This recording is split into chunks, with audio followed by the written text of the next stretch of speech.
আমি একজন software QA engineer. So as এ software QA engineer, quality assurance engineer, আমার কী কী রেসপন্সিবিলিটি বা আমি জব করি, সো আমার জবে কী কী আমি কাজ করি, so as a QA engineer কী কী রেসপন্সিবিলিটি পালন করতে হয় জবের ক্ষেত্রে বা কাজের ক্ষেত্রে, বেসিক্যালি ওই জিনিসটা নিয়ে আলোচনা করব। সো নাম্বার ওয়ান যে জিনিসটা নিয়ে আমাদের রেসপন্সিবিলিটির মধ্যে পড়ে যে জিনিসটা, সেটা হলো যে সফটওয়্যার রিকোয়ারমেন্ট।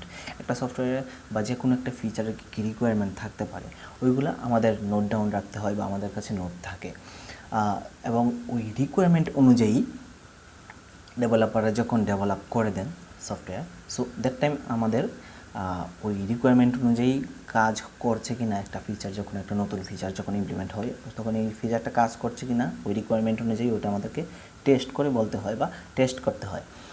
এখন আমরা কীভাবে টেস্ট করি এটা অন্য আলোচনা। টেস্ট ম্যানুয়ালি করা যায়, অটোমেশনের মাধ্যমে করা যায়। সো বিভিন্ন টুলস রয়েছে, সো এটা অন্য কোনো ভিডিওতে আলোচনা করব।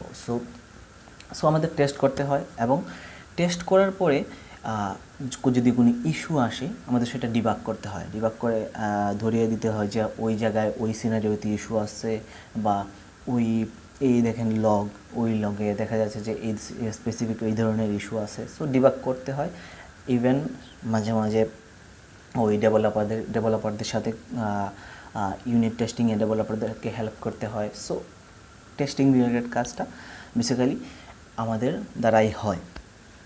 সো ডিবাগ করার পরে আমাদের রেসপন্সিবিলিটি আসে যে ডিবাগ করে যে রিপোর্টটা আসলো, একটা যে ওই রিপোর্টটা রেডি করা, যে আমরা একটা ফিচার টেস্ট করলাম, এখানে 5টা ইস্যু আসছে, ওইটা ডিবাগ করে 5টা ইস্যু লিস্ট ডাউন করে রিপোর্টটা রেডি করা, ডেভেলপারদের কাছে আবার সেন্ড করা। সো ওই রিপোর্টের উপর ভিত্তি করে ডেভেলপার আবার কাজ করে দেন, তারপর আবার টেস্টিং, যদি কোনো ইস্যু আসে আবার ডেভেলপারদের কাছে সেন্ড করা। সো ওই প্রক্রিয়াতে চলতে হয়। সো দেখা যায় যে সব সফটওয়্যার কোম্পানি যে সেম প্রসেসে চলে বা তা কিন্তু না। সো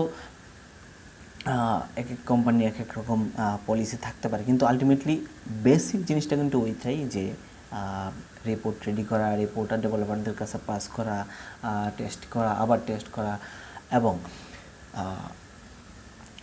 সব ধরনের রিকোয়ারমেন্ট রিলেটেড যত ধরনের ডকুমেন্ট আছে সবই আমাদের কাছে থাকে as a Q engineer.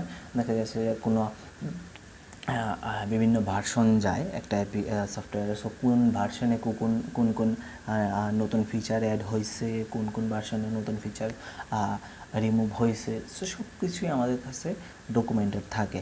So basically জিনিসটা হচ্ছে যে সফটওয়্যার কোয়ালিটি মেনটেন করার জন্য, কোয়ালিটি অ্যাসুরেন্স করার জন্য, অ্যাকচুয়ালি একবারে ক্লিয়ার ভাষায় বলতে গেলে যে কোয়ালিটি, সফটওয়্যারের মূল যে কোয়ালিটিটা মেনটেন করার জন্য, কোয়ালিটিটা নিশ্চিত করার জন্য আমাদের যা করণীয় সবই আমাদের বেসিক্যালি করতে হয়।